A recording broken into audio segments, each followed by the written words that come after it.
Көчмөндөрдүн турак жайы негизинен көчүрүлмө боз үй болгон. Боз үйдүн толкусу жыгачтан жасалып, үстү кийиз менен жабылган.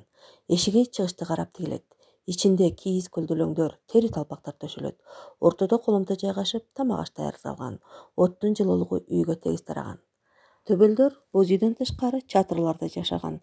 Чатырдын ичи жибек менен капталып, алтын күмүш буюмдар менен кооздолуп турган.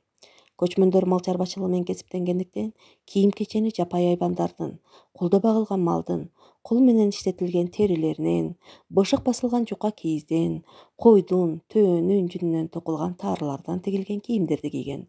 Байык түрктөр сырттан келген пакталардан кийим кийишкен. Эркектер ичке жеңдүү чапандарды кийип, белине куркур чааган. Кур жөнөкөй жана баалуу металлдан кооздолгон. Корда, канжар, бычак, оттук таш жана башка сала турган мээрдече кындар болгон.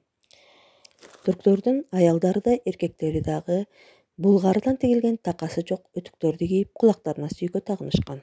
Көчмөндөр металлдын, жыгачтын төрлөрүн, сөөктөн ар түрдүү буюмдарды, курал-жарактарды, тиричилик буюмдарын жасап, аларды кооздогонго аракет кылышкан. Түрк скульпторлор балбал таштарды жасашкан.